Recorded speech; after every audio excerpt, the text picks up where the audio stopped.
Uh, Good evening, all. I hope everyone is all right. Um, I've been having some Good issues evening, all. with my streaming, I hope everyone is all. so let's hope this goes more or less good. This is a short stream, okay?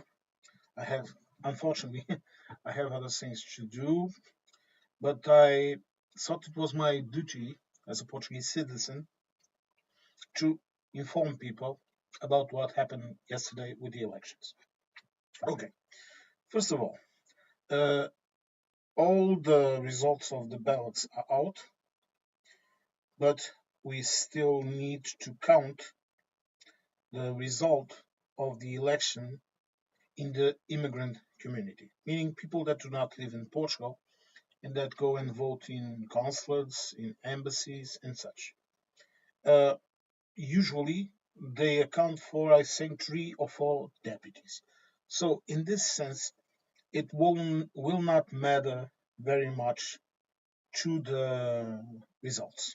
Okay, a party or another might elect another deputy, but that is all. Okay, so the current party, PSD, Partido Social Democrata, Social Democrat Party. Okay, they won not with what we call an absolute majority, so they will have to negotiate with other parties in the parliament, but that is natural. That is normal. That happens a lot in Portugal. A lot of governments have been in that situation. In my personal view, I prefer it like this because this way it forces parties to discuss different ideas and different solutions to the issues we might have in the country. Okay, but this is my opinion. Now, I am going to address, first of all, I'm going to state this clearly, and if you don't understand it, use your search engine, Google it, whatever, and understand this: fascist or authoritarian parties in Portugal or movements are forbade in the constitution. Okay, I will repeat this: parties of that nature cannot exist. It's a similar situation to what happens in Germany, where it's also the same.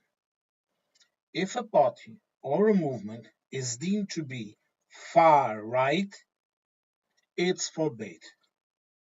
It cannot it cannot apply to for some elections at any level. A person that is convicted for such crimes can be banned from political activities temporarily, definitely, but that is up to the courts, not to me or anyone. The courts decide those things. We have a clear division of powers here. Okay? So, if you hear some kind of news saying the far right one this, the far right one that, that is bullshit. Okay? But I will explain why this happens. No worries. When you hear that, for example, instead of far right, right conservators, populist conservators on that, because that is what they are. The Portuguese constitution strictly forbids the existence of fascist movements or governments or whatever, or parties, and this has also been applied for by analogy to any at all extreme political movements also in the left. So much so, some political movements on the left were illegalized, banned. Okay? So stop with this nonsense. Stop it. Because that situation does not exist here. Okay? Mr. André Ventura and his party Chega, they are populists, yes. They are conservators, yes. Some of their policies are similar to so-called far-right movements. Yes, true sense, but they are not far-right. That does not exist here. We have racists, we have skinheads, pardon me, we have all of that here. But a party to to present itself in an election at any level, local, national, European, if they say they are far right this, far right that, if they act like that, if they have policies that are conducive to interpret they are doing that, they are simply illegalized. Not banned, not illegalized. By law, illegal for them to exist. Okay? This is the first thing I have to say. Secondly, why did the government fall? Well, politicians. Let me begin by saying this.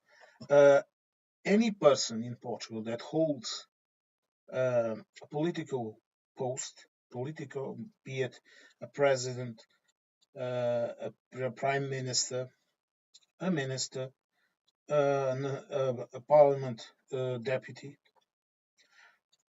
even some people in higher degrees of the state, like state secretaries, whatever, you know, heads of regional secretaries of state, all of that. Even a simple public officer, a simple employee of the state. When you start to work to the state, by law, you are forced to declare everything, to declare how much you gain, what do you do, if you have holdings in companies, if you have participations in companies, how much money you have in the bank, all of that. That is absolutely clear. And this situation that led to the Prime Minister to present what we call uma moção de confiança, a petition of confidence, so the Parliament can reaffirm the confidence in the government, was because they started to, in the middle of the work, let's call it like that the PM allegedly had a company, a family company or something that was receiving a contract from the state or whatever. Okay, technically bullshit because they all knew he had suspended it. But then the PM he stuck his feet to the ground and he said, "No, you want to play? Okay, I'll play. Here's the motion. Do you trust me or not?" And they said, "No, we don't trust you." And the president said, "No trust? Okay, elections." And now the elections ended and people voted exactly how the analysts were expecting them to vote. The other party, which is the party where the current president of the European Commission, Antonio Costa, was the prime minister here, the Socialist Party, that is also a conservative middle ground party, like the Social Democrats. That party made its entire campaign in calling out the PM. And it turns out their leader also has some suspicions of being in the same situation as the PM. But the Democrats, the PSD, okay, they did not make their campaign on that. They made their campaign in continuing the work they are doing, and that I have to say, as a citizen, I won't say in what party I voted, because if you don't know this, it's considered rude to talk about that here in Portugal. So I won't talk about it. What I can tell you is that I'm always a person that votes in the middle. I don't like extremes. I simply detest it. Extremists are bad for democracy. Okay? Now, continue. Now, let's be clear about this. The socialists made their entire campaign about this. The extreme left or far left, they also made their campaign about this, except the Communist Party itself that also presented their propositions of a program. You see, I read the programs, and I saw a lot of propositions in the current the Social Democrats. I saw a lot of propositions. I saw what they are going to do, what they pretend to do. The Socialists, I saw a lot of catchy words and no content. Chega, the other party that won also a lot of votes, I also saw a lot of good intentions and zero program. The far left, zero. I saw a couple of parties, like for example, Livre, Initiative Liberal, those types of parties. They also had a program, but Bloc Esquerda, BE, zero. They were just complaining about everything, and now they are surprised that they were punished in the ballots. And I mean, really read the program, really understand what those people are talking about. I'm not talking about going into the parties and have a narrative already written. No, I'm talking about looking at this and what are you going to do about housing? What are you going to do about employment? What are you going to do about taxes, about energy prices, about immigration? Also important, my friends. I'm sorry, but it is important. Okay? Because we have some issues here. And I will explain that too. And to see what those people are proposing to do. Right?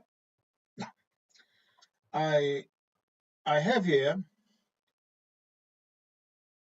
I just took it out of Google, of the official Portuguese agency, which is called Agência Lusa. Okay, it's here, official, all right? And these are the results at 19 of May, 8:57. Okay, the last actualization. Now, freguesias means counties, what equivalent to a county or whatever you want to take. Consulates, zero still. This is the part of the people abroad that are still voting. 64.38% of people voted. 35.62% of the people abstained from voting. This coalition, which is composed by three parties, okay? PPD, Partido Popular Democrata, PSD, Partido Social Democrata, CDS and PP, which are the Christian conservators. Okay, they have 32.1% of votes. They have 86 MPs, deputies. Okay, and 1,914. You can see here. Okay, votes. I will zoom in so you can see it better. A minute, please. Let's get this a bit closer so it's easier to read. PS, the socialists, they got up to this moment 23.38%, and they have 58 deputies. The same deputies with less votes the Partido Chega has 22.56%. Then you have all of these parties: EL, Iniciativa Liberal, L, Livre, which are parties that I would say they vary in their elements between conservators and left and those types of movements, but they are moderated parties. Okay, EU has 9 deputies and 6, and then you have a series of smaller parties that still do not have any kind of voting, except where is it? These are the monarchists. See, we also have them. This one, which is a regional party, okay, that also elected one deputy. This part here is related to these ones, okay, but this coalition with PPM, they got PPM is the monarchist party, that they get 3 deputies. And then you have the most important ones here. You have beyond these ones, you have the communists that have 3 deputies, and the Bloc Esquerda that has one, the equivalent to the Greens or whatever. They have 1 deputy and little more. Okay, now what where we have to focus is here in the top of the chart. These three, these 3 parties are the ones that are going to determine how the assembly, the Republican Assembly, because we are a republic, not to be confused with the madness in the US. These 3 parties are the ones that are going to determine how the assembly will vote.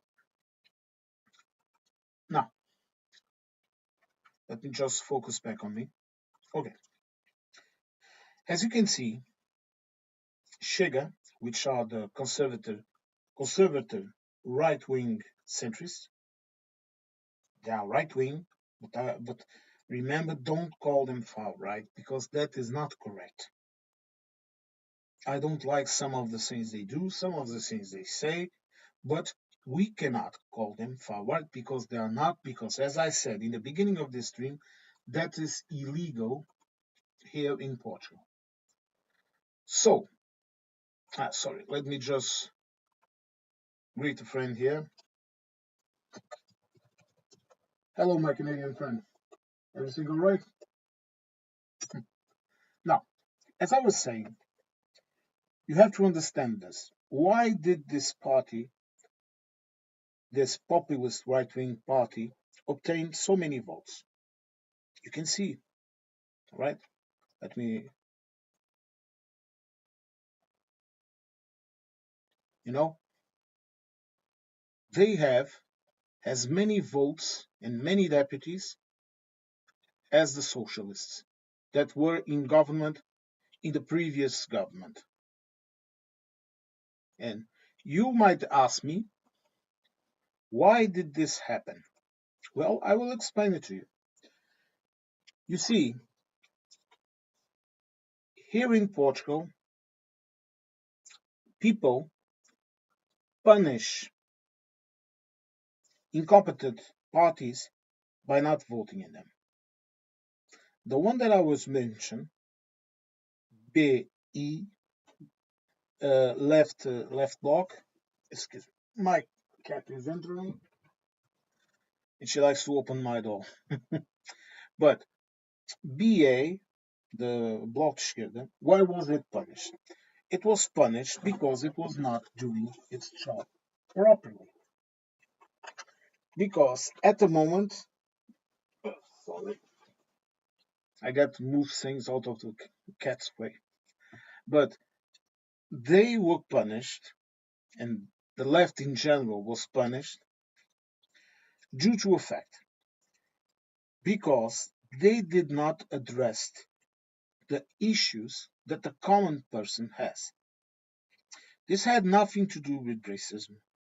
This had nothing to do with fear mongering immigrants, like some in the left, were trying to portray Chega. This had to do with the fact that they act all Almighty God and they don't hear people in the streets. The cities where Chega got the most voting, including the heartland of leftist land, the city of Beja, are the cities most affected with immigration. But this was not a vote because of the people, of the immigrants. It was because the state does not provide better infrastructures and people are suffering. Okay? You go to a tax we call it here repartição. What does this mean? It means a tax office, okay? And sometimes you have to go there physically. You have to go to a courthouse. You have to go to a number of places, and the infrastructures are so bare in employees, so bare in means that people take days to solve things that used to take an hour or less. And of course, you have the matter of insecurity, because also there is not enough police. So, what did people do? Oh, you are not taking care of me, you are not taking care of my needs, and I pay my taxes every month. Okay, then I'm not going to vote in you. And this is why they were punished. And this is why this party got so many votes. But you won't hear a lot of Portuguese media talking about that, because there is this kind of taboo in talking about real things. This is a very grave issue in Portugal, and that is causing this situation right now. For context, I was born in the communist heartland, in a town where the racists were the communists. Okay? I spoke German with my grandfather because he wanted to speak German in me, because he only had spoken German with his mother. He didn't even taught one single of his 7 kids to speak German with him. Okay, but he taught me because he missed it. And the commentary was, we were the Nazis because we were half German. So they were racist and they were left wing. And this is what you need to understand about Portugal. In other countries, you have the extreme right. The most extreme people, for example, in the US, are in the Republicans. In Italy, they are in the neo fascists. In France, you have Mrs. Le Pen. In Portugal, you have the communist parties. Now, the Communist Party per se, they are more concerned with governing. Okay? Over the years, they have become less extreme. And then these leftist movements like Bloc Esquerda, BE, sorry, it means left bloc. They have risen and they occupy that space. So here in Portugal, you have a unique and a different situation that you have in the rest of Europe. Okay, we do not have parties like, for example, you have over next door to Spain, where people are still praising Franco. Here, people only praise Salazar as a joke, even the right wingers, except the extremists. We have everyone, You have people in Germany praising Hitler, for God's sakes. And now you have Putin praising Stalin. Okay? Let it be clear. These results, the results of this election, are a punishment to the inaction of the government. And the party that won, PSD, the Social Democrats, they are offering actual solutions to problems. And they began to do it. They started to apply the laws that the European Union was asking us to take, because we need to take them, because immigrants enter in Portugal and then they spread across Europe and cause havoc. And they cause havoc here too. Why? Because it's not controlled. It has absolutely nothing to do with the people. Because if people come, if people work, then there is a job. There is job in farming, there is job in the ports, there is job in restoration, there is jobs. If they exist, okay, people can of course work. Why not? What's the big deal? But the state is not accompanying the pressure over the structures with actual measures. This is the big issue. Look, I have a friend that lives in the town of Woodmere, which is a very heavy uh, agricultural center. It has a lot of greenhouses, a lot of production. It produces everything. And it has a large community of people from India and from Nepal and some from Bangladesh, but those are decreasing, that work there. Just like in the past, it had Romanians and Bulgarians and still has to a sense. And they are my friend cannot take care of his normal business with the tax office. The cat has struck again. With the tax office and all of that, because there is simply not an opportunity to do so. Because every time he tries to go to the tax center, there are queues of hundreds of people. I'm not joking. Okay, and you go to Lisbon, and it's the same joke. Because the government does not hire more people, the government does not build infrastructures that are adequate to the need. Also, housing. I have a young nephew in his early 20s. He's married, let's call, he's living with a girl. He has a baby. He is working. Okay, he is working.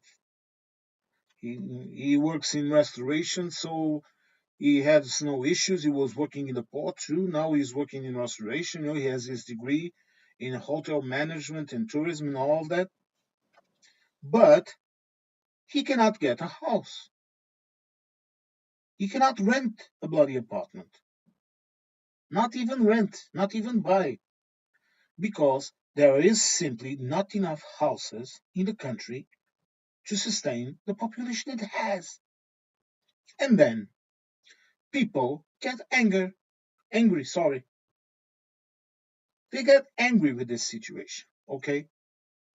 And they vote to punish the parties that did that caused this problem.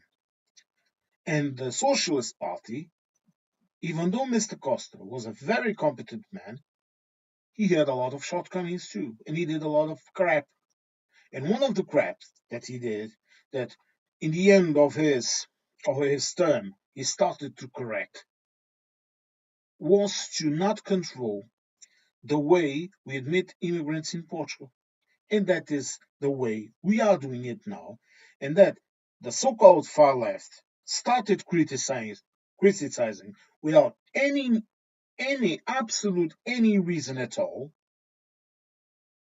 just for spike, just to try and push people to riot or whatever the fuck they wanted. I don't know. I can't bloody stand them. You know, I can listen to the Communist Party because the Communist Party, the one that has three deputies, at least they are talking some sense. Okay, they are talking normally. They are explaining things to people. I don't like many of their attitudes, many of their ideas for the economy and for whatever. Okay, but when they speak, there was their position was always of consensus of saying, let's talk. Understand this. Okay, when I talk about far left, I'm not talking about them. I'm talking about the ones that only got one deputy in the parliament when not the last election, but in the other elections, they were ahead of the communists. Okay, understand this. I don't like those people, and I say it clearly. They are not even left for me or far left. They are political hooligans. This is my position and my opinion, and I am entitled to it. I'm not offending anyone. Okay, but people in those large urban centers, like for example, I said the city of Beja, the city of Setúbal, cities with high population concentration or with more immigration or whatever, They voted for the parties that are presenting them with answers. And the answers of them are just, we want to know who is working in our country, who is living here, and we want to have services to provide for everyone. Because you see, this is a big difference between living in a country that bans far right, like us, like Germany, and living in a country where people can openly be racist, like in the United Kingdom. Sorry, my friends, but this is the truth. Or the United States, where people can be bluntly bloody racist. Here you cannot. You can say, I do not like this culture. I do not like this religion. I do not like to do with these people. You can say, I do not like. But when you say, I want to expel these people, I want to kill these people, I want to do this or do that to these people, then you are committing a crime. You are committing a crime because you cannot say that. You cannot do that. It's up for the state to regulate things. And since the state does not regulate, we vote them out. Like I have said in all often, I have said in many of my in many of my streams and my videos and my comments, whatever. All right. So the Social Democrats are the only good option to keep this country stable. But now, thank you. Thank you very much to the far left. Now they are going to have to deal with two opposition parties. And we will see with whom will they negotiate. Or if they will simply get the votes they need from the other smaller parties. That even so, as you can see, they are not completely devoid of value in terms of number of deputies. Il, Initiative Livre has 9, Livre has 6, the communists have 3. Okay, so there are parties they can negotiate with. But the issue here is, as I said also in the beginning, this situation is good for democracy because you might consider that uh, having a single party with an absolute majority to rule, to govern as it sees fit, it might be good in some situations. But when you have instability in the political fabric of society, because of these factors that I was talking about, I was referring to immigration, but I can also refer to employment. I can also refer to energy prices. All of this, you need to have politicians that are forced to dialogue and hear people in order to take decisions that are more democratic. So I think it's good. And I will address why don't people like Shega and all of these spots. I will address that fact, okay? But it's beneficial for us to force the Social Democrats to negotiate their motions, their laws, let's call it like this, their proposals of law in the assembly, our Republican Assembly, our parliament. Why? Number one, it clears up a lot of dust, meaning we know exactly where does that idea come from because they are forced to negotiate it. They cannot unilaterally talk about it, print it, send it in, and they know that it's going to be voted positively. They also know the president will let the law pass unless it breaks up any kind of constitutional regulation or whatever. This way, no. This way, they have to pick up that law, present it to the parliament, and say, "Look, my friends, we are going to do this because of this, this, and this."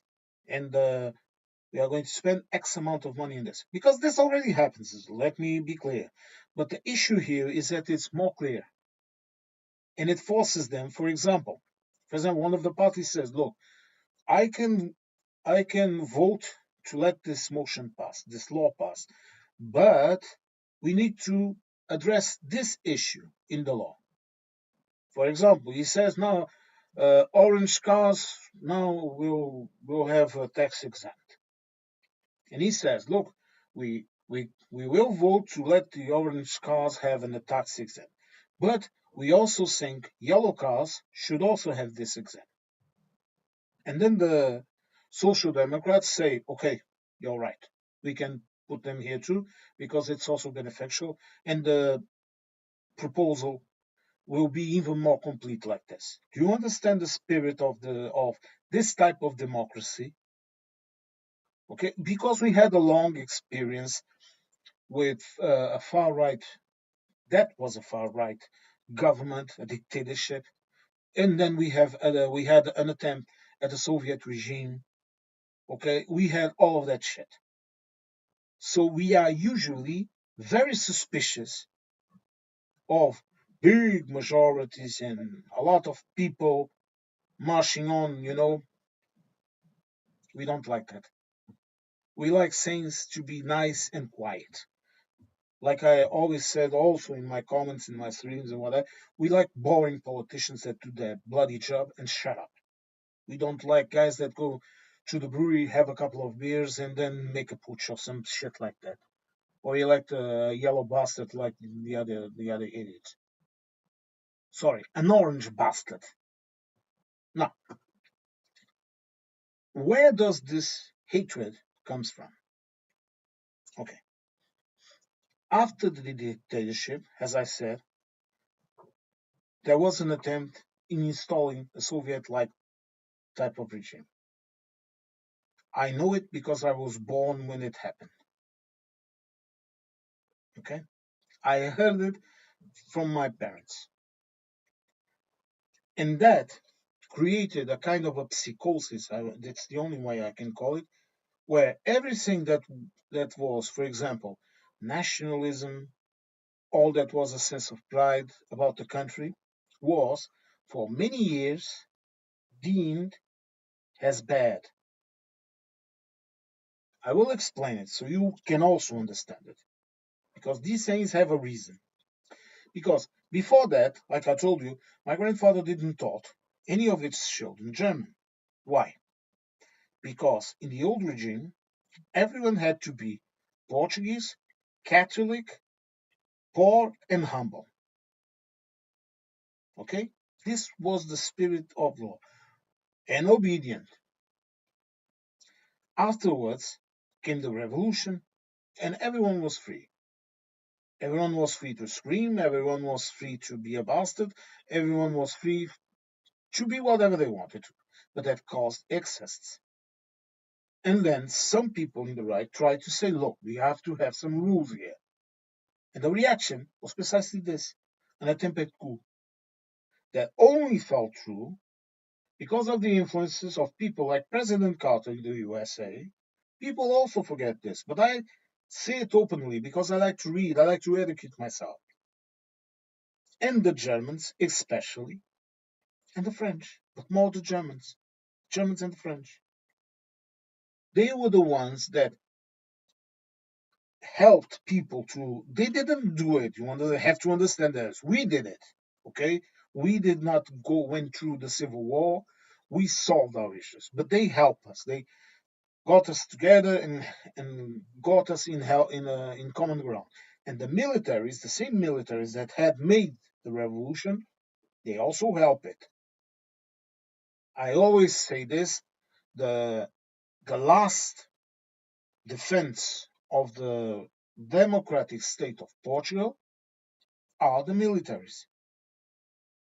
They are instead of having issues of maybe the military is taking over, we made them the keepers of democracy. Do you understand? If there's issues in Portugal, the military are called. During COVID, there were at the beginning there was some issues. You know what the president did?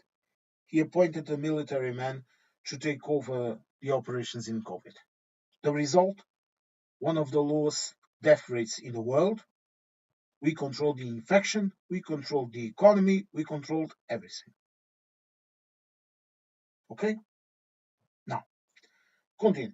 And then, for example, in culture, you have to be a left wing to be considered someone that is worth of being printed, of having your books sold, of having your music, if it's not an extreme music, to having your music in the charts and whatever.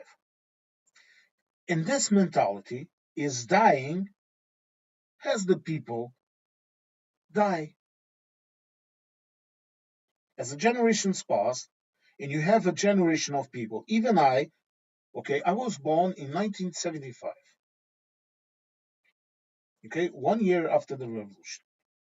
Even I, that lived through that part when I was a kid, even I have absolutely no memory of empires. I have absolutely no memory of bloody revolutions. I don't care about it. I'm a European. This is how I identify myself, as a European. People in Africa speak Portuguese and have Portuguese culture.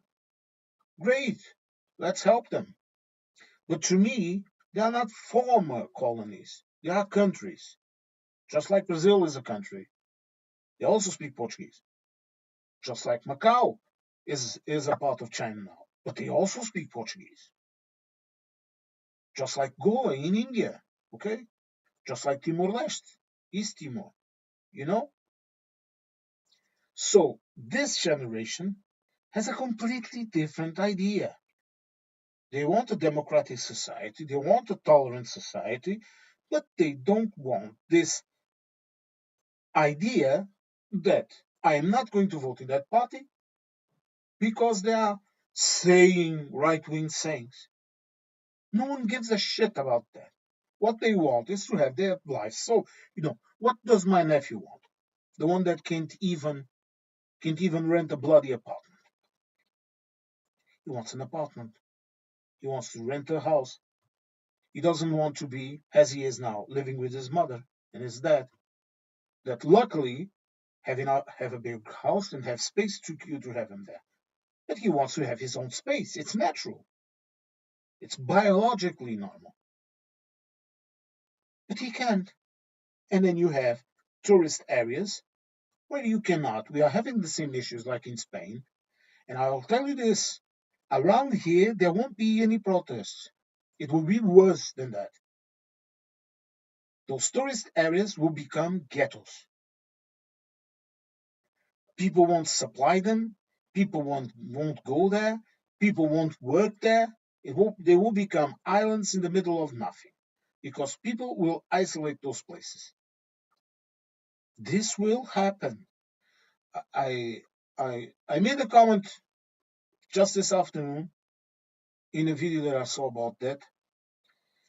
And when a Portuguese or a Southern European doesn't like you, he ignores you with a smile.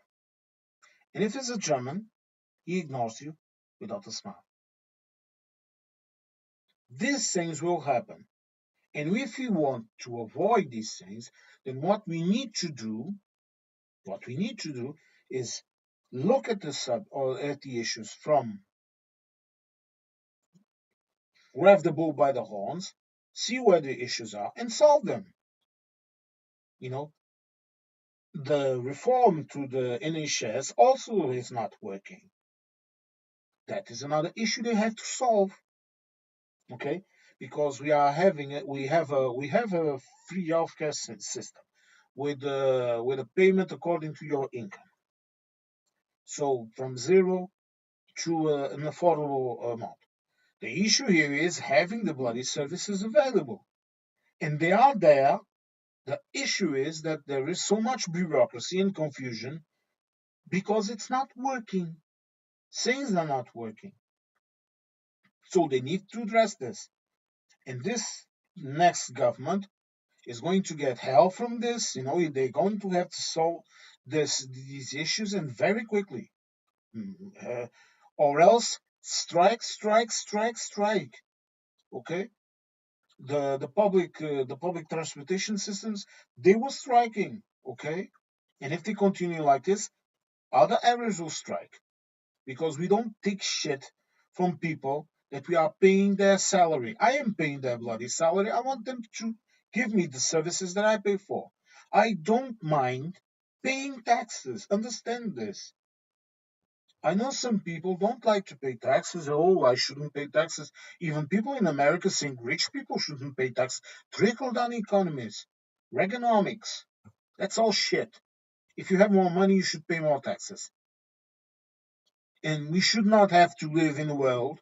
And look, and I repeat this again, I'm not bloody left wing. Stop with that shit because I'm tired of having Americans calling me socialists. Go fuck yourselves. Sorry. This is not being monetized, so I don't give a crap. But people with obscene wealth cannot be allowed to interfere in politics, in any area of politics. That is why here, for example, little old Portugal, you know, paying politicians is not allowed. Politicians cannot get gifts. Portuguese politicians cannot get contributions to campaigns. The state pays for their campaigns. The state, the Republican Assembly, the National Commission of Elections, uh, gives gives uh, how will you call it? Gives them a contribution for them to do their campaigns, and then volunteers can assist the parties in campaigns. I know because I I had in the past I did help people with campaigns at a local level, not at the national level, but I also contributed.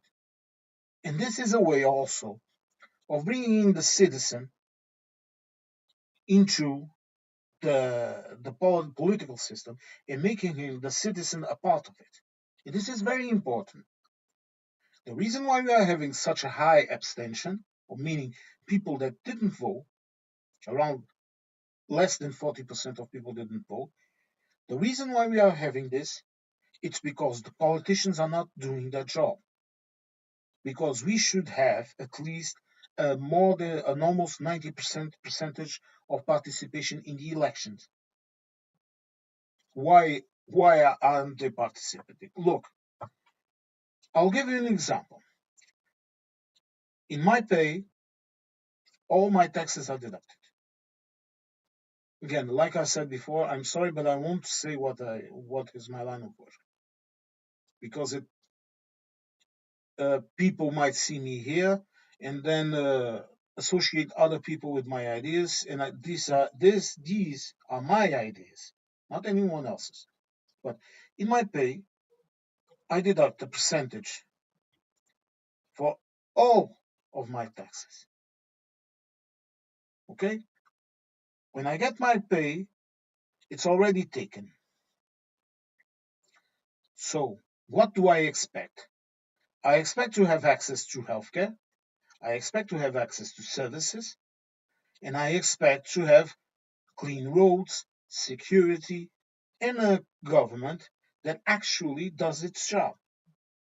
I don't want idiots telling me I'm going to build a road, or like the Brexiter says, or like Trump says, tariffs are an impulse, are a tax on foreign companies.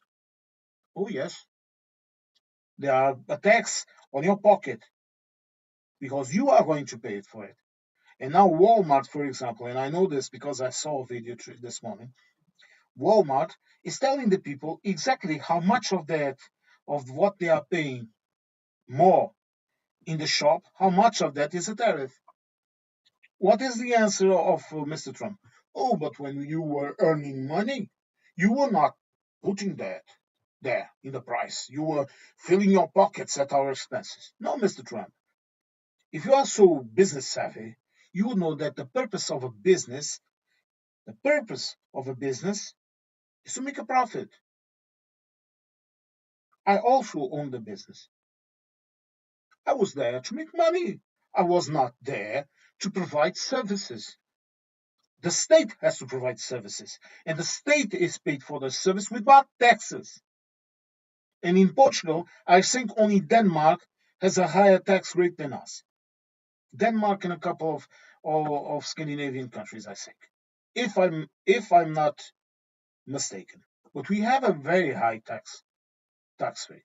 We have a very high tax. We have a very tax rate in computers, in energy, in fuel, in all of that. But personally, I don't mind. Look, as long as I have the services, I am willing to pay the taxes. Why? Well, number one, I am a citizen. Number two, I am producing. And number three, it's my duty. I'm a citizen of the Republic. Like I also have said many times, I am a citizen of a republic. I am not the subject of a king. I am not the subject of a dictator. I don't want that. You want to put responsibility on my shoulders? Please do. Please do. You should be responsible. You should be accountable to your actions. You should be accountable to your words, and you should especially be accountable to the things you let pass. And now I see people, and when I hear these news of they are now calling, oh, Shige is this, Shige is that. The socialists, they didn't vote in them for this and for that. I ask you, let's look at this chart again. So the 1,345,506 and 5075 people, what are they? Are they all terrorists? Are they all, I don't know, criminals?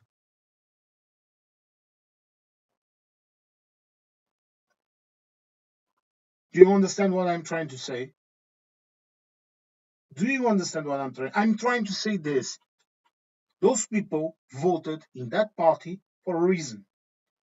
And the reason is the incompetence of the state in dealing with issues. It has nothing to do with racism. I'm not saying there are not racists there. I'm not saying there are racist people. How can I say that? How can I say that when myself, I have told you that I only felt true racism of fellow Portuguese because I am not completely Portuguese or because I spoke another language. I still speak it because I don't give a crap. You don't like me, cross the street and leave me alone. I'm not saying that.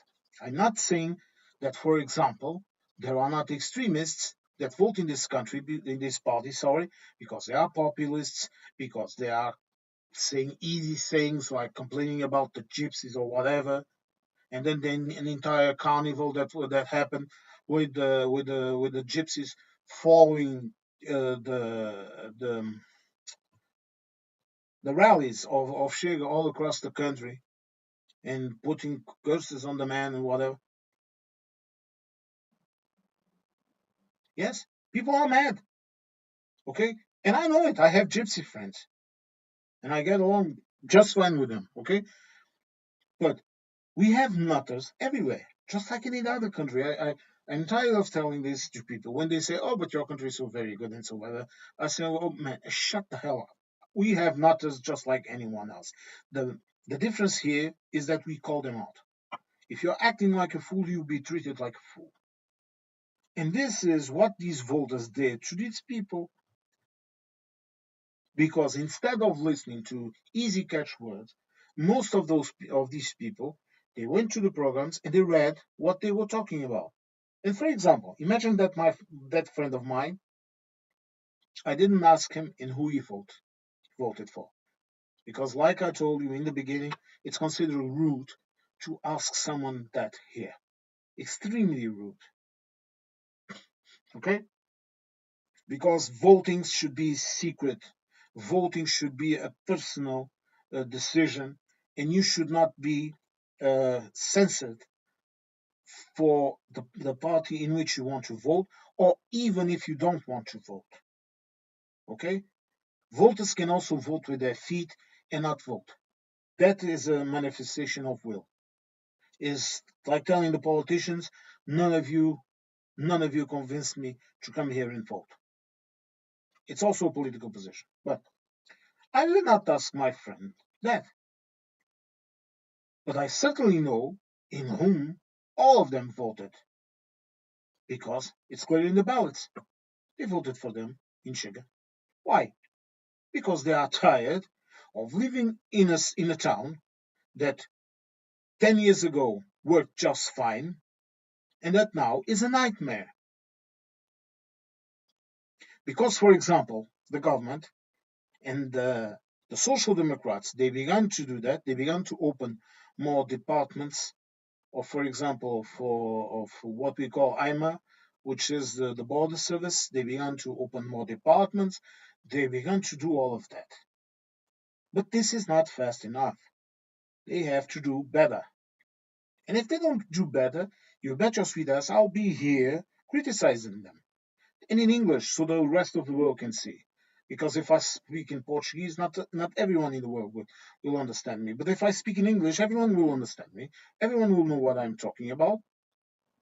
And everyone will get curious and go fact check things and go see behind the myths.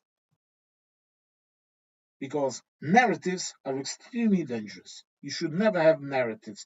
You should fact everything I am saying right here. Fact check me, please.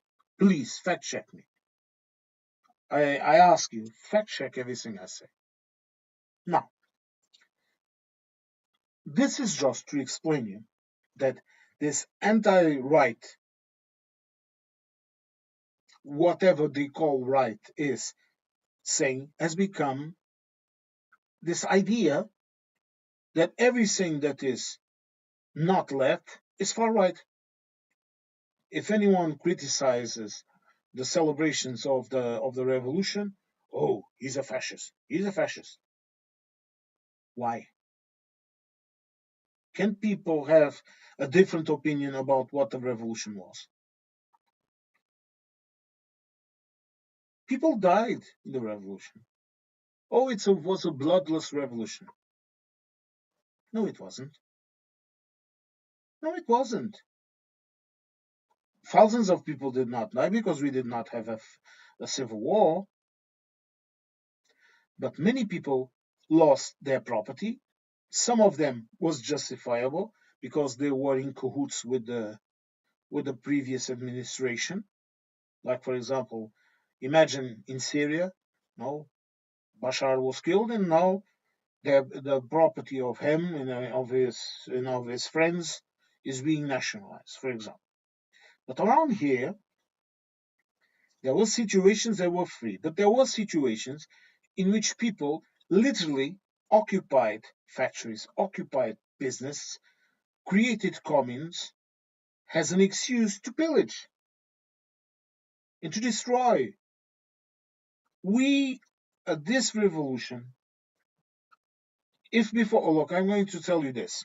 If before the revolution, Portugal was around, I don't know, 20 years beyond the rest of Europe, after the revolution, we were almost a century. And it took us so so much time to get to a point where we are nearly a normal European country. We still have our issues, but every country has its issues. But it took us decades to reach here, this point. If you are going to be precise about it, it took my entire life. I'm 50. It took my entire life to reach this point. And people, when they start criticizing the EU, I tell them this. When I was 6 or 7 years old, I could not swim in the rivers. I could not swim in the channels. I could not do a lot of things. Even the beaches in the sea, there were certain beaches that I could not swim because of the corruption, because of the stupidity. For example, health. health people from the state that come and watch well how the businesses are acting and the paperwork and all the taxes and all of that. My father, like everyone else, had to bribe them. A little bag with some bread and a nice envelope with a bill inside of it. You want to know why? Because even if my father was a very serious man, had things absolutely according to the law, you know, clean bakery, a clean. We also have a patisserie maker. Everything clean, everything according to the law, all taxes paid, all insurance.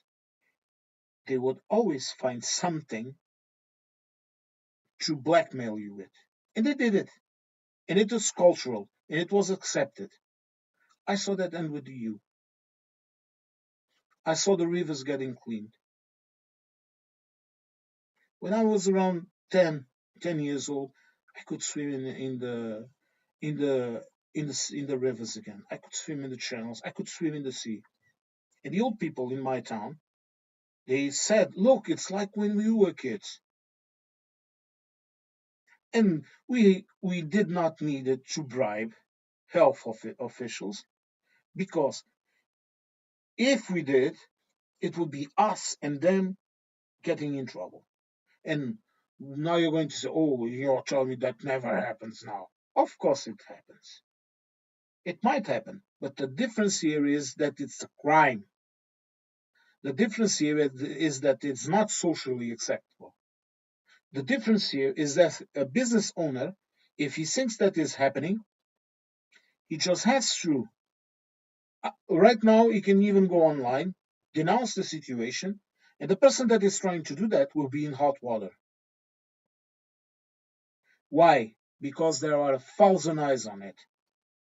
Water quality, for example, here in Portugal, you have the city halls, you have the state laboratories, you have independent laboratories, you have the environment associations, and you even have private citizens that can ask for it and it's not expensive. All of these people, all of these five eyes, can surveil the quality of the water and make sure everything is all right. And this is the reason why, sorry, that we do not have raw sewage entering in our river streams. Does it happen? Of course, it happens sometimes. It happens everywhere. In Portugal, in Europe, in America, in where everywhere. But the issue here is how often does it happen and what are the consequences of it? Do you think a water company would be able to do what they are doing in the UK, for example? Oh, there was a flooding, there was too much water, and and then the sewages they were spilled out. Oh, sorry.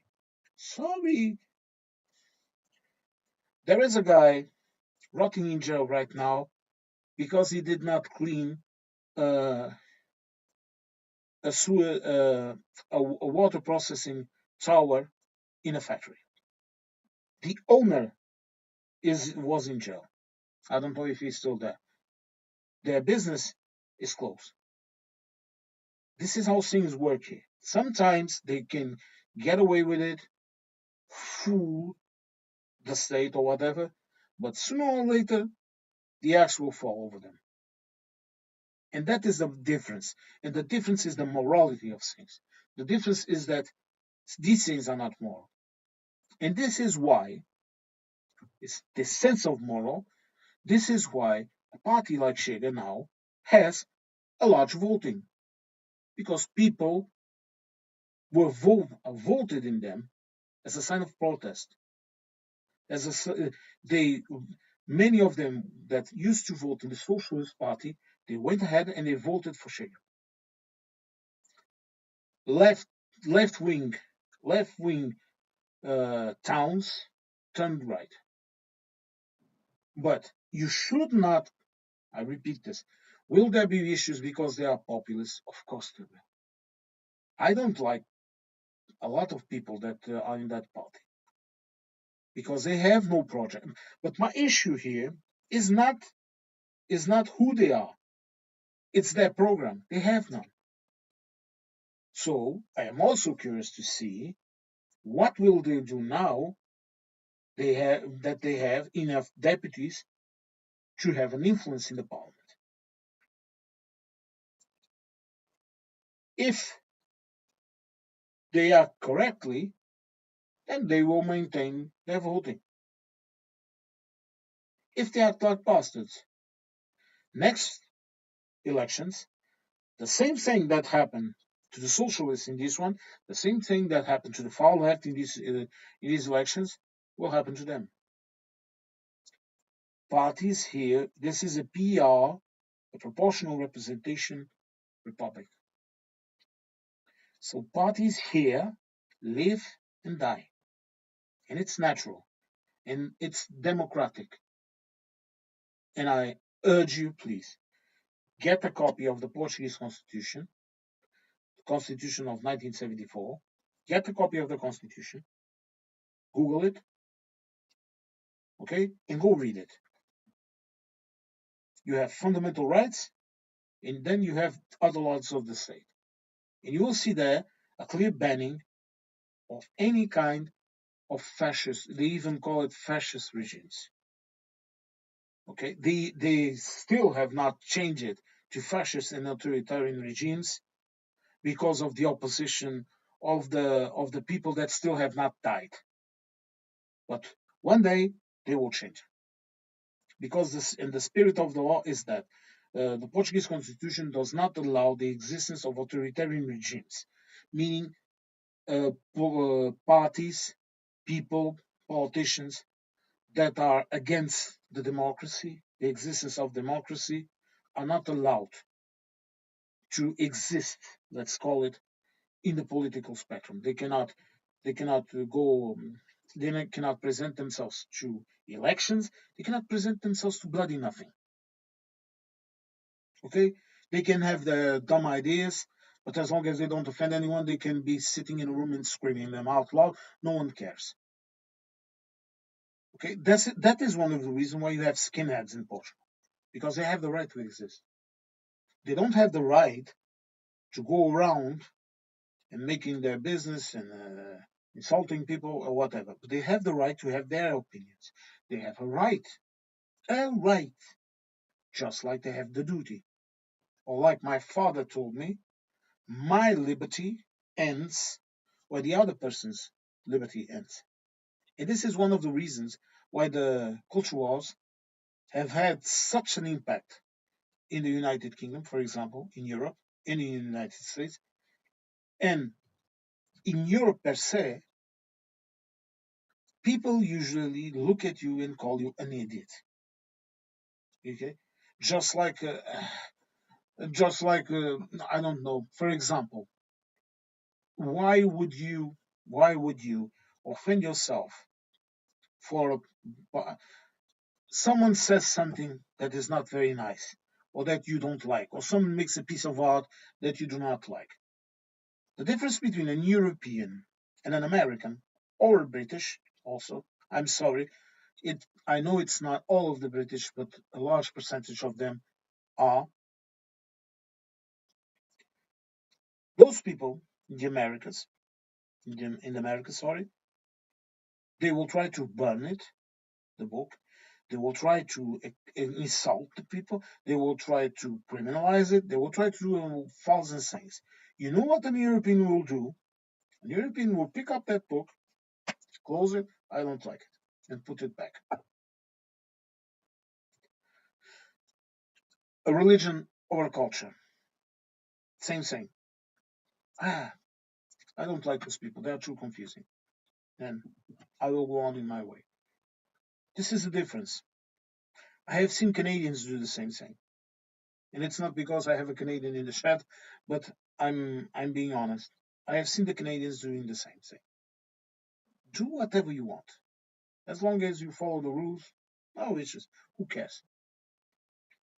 I have spoken also about religion, and my position, my religious beliefs, but I usually say I don't care who your imaginary friend is as long as you follow the law. Don't try to convert me to anything. Don't try to bother me. Go about your business. If I go to, if we go, if we, yeah, that's a funny one, my friend. Uh, you know, but we have this position of, just be nice to people, just be calm. And right now, the only people that are excited about the news because they have something to do are the reporters themselves. Because most of us are saying, well, let's see what they are going to do. We are going to judge our politicians on their actions. If Sugar does a good job as a party or the opposition, what is wrong in having them there? Oh, they're fascists. They're right wing. Read the Constitution. If they were fascists, they wouldn't be able to be there. And if they try to do anything to our democracy, they will get the boot. Because if you don't know this, the president of the republic here is kind of like the ultimate magistrate of the country. Suppose Che forms a government in the future. Suppose they start to, I don't know, put a law forbidding immigration. That law has to go to the assembly. But suppose they pass it through the assembly. It reaches the president. The president, mandatorily, because he has to read it and understand it, this law is against the Constitution. He sends it to the Constitutional Tribunal, courthouse, which watches over these types of things. They look at it and say, this go, for example, banning immigration. This goes against the principles of the Constitution of the law of the country. Hence, it cannot pass. Do you understand how things work here? You cannot do whatever you want here. This is not the system of leaning here or leaning that. And this is a fundamental difference between so called continental law and so called Anglo Saxon root law. In the UK, for example, the judge says laws in whatever form, and the judge grabs that law and then applies it according to his own vision on that law. Around here, no. The Republican Assembly creates the law. That law goes into the criminal code, to the civil code, whatever, well, whatever part of the law it goes to. And then the judge, when they are judging, they have to have two books at least in their hands: the Constitution and the respective legal code. And then that judge is going to take a decision, article whatever. Was this article, I don't know, broken in the plaintiff's opinion, that he says, oh, he did this, he did that? Is this a crime? Is this a civil matter? And then he's going to apply that code, and that code is going to that law. Sorry, that code. Yes, that code, and that code says that if you do this, breaking this article, then you will have this consequence or this effect. Meaning, the judge, the judge is there to judge. It's there to see, for example, if that crime is completely fulfilled. The definition of that crime in the law. So the judge does not give law. The judge interprets law. And it's a very restrictive way of seeing law. It's the law of the book, like some in the UK, I think they also call it. Meaning, precedents in the Portuguese law, for example, in Portuguese, French, Spanish, German law, the ones that I know. In all of these criminal codes, a precedent, a similar or occurrence, a similar situation, whatever, it only serves to help the judge to understand what happened before and how was it solved by a previous colleague. But that does not mean that the judge is bounded by that, bounded by a precedent. No one can come and invoke, oh, in case A, the judge decided this, and now you, in case B, you are deciding this, you are going against law. No, he's not. You can argue your point, you can appeal, it goes to a superior court, and then another group of judges, normally three judges, they decide. There are also jury duty. There is also jury duty here. A judge can have a jury court. But the juries are also there just to assist the judge. Ultimately, who will decide? The judge. Okay?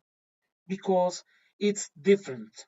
We do not give this power to a person.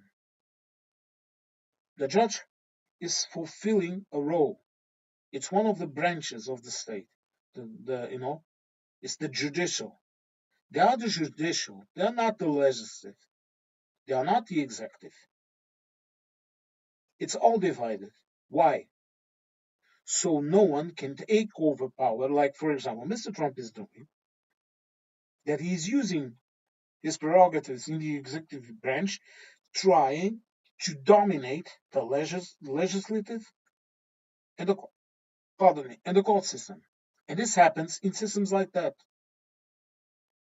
Even in France, even in France, suppose Mrs. Le Pen won the elections. Do you think she would be able to do anything? She could try it, but then she would go straight in to something called the French Constitution. Look, my friends. Well, this has been a long stream. No, I was just trying to make this. I tried to make a stream that I tell you this: don't listen to the all the noise that's going on in the media, all the noise that's going on international. Oh, Europe is turning right, Europe is turning this. Look, right wing means a different thing in Portugal. It means another different thing in Spain. It means another different thing in France. It means another different thing in Italy. It means another different thing in Germany. It means a different thing in Romania, in Moldova. You have to understand that we have proper democracies. We do not have samples of oligarchies like the Americans have. The Americans don't have a democracy. And I know I'm going to get a lot of heat because of what I'm saying, but no, you are not a bloody democracy. The UK is not a democracy either. I don't care about when other European countries talk niceties with Mr. Stallman, whatever, but the only true form of democracy is a PR, meaning I cast my vote into a party. Okay? And the party that has more votes has more deputies in the assembly and the capability of presenting laws and policies. And we are always responsible for it. So if it's a bad government, when people sometimes complain, oh, I didn't vote for him, then they start the old song. Oh, I didn't vote at all, I have nothing to do with this. No, we are all responsible for our decisions here. And this is how people should see it. So there's going to be a lot of buzz, a lot of noise in the coming days. I might do some videos or even stream, I don't know. But the message that I want to leave you all is this. What happened in Portugal yesterday was something called democracy. And our democracy has mechanisms to prevent certain events. No one will be able to completely subvert our democracy, not without an illegal action. And, like I told you, an illegal action might mean the army can intervene and reestablish the peace, reestablish the democratic order. Okay? Well, uh, my friend Katulnik, thank you for coming. And thank you all that I saw that a lot of people dropped in too, just to see my face or see whatever I was speaking about. I hope you understood me because my English today is not very good.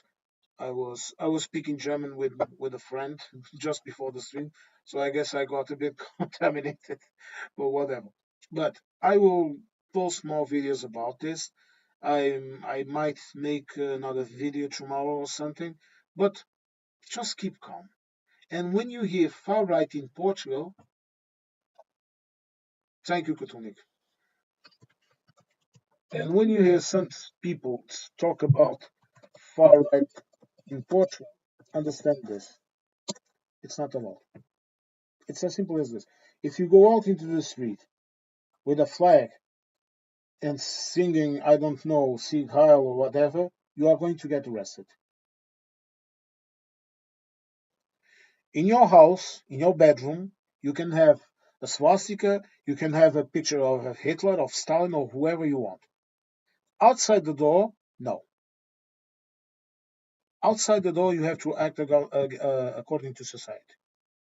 And this is the rules, and this is one of the things that I love the most about my country.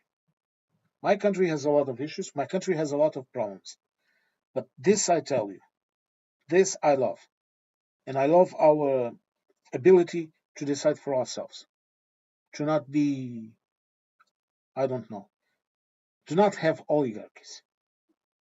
We have rich idiots, we have people that try to control economy, people that try to control, we all have it. The difference here is the principle and the way we deal with it. So, thank you all for coming, and I hope to see you in my next stream. Now that I have gotten the hang of this, I will try to do some more streams. I was having some issues with the software in my new PC or whatever, so it was getting a little bit hectic. Okay, now, folks, thank you all.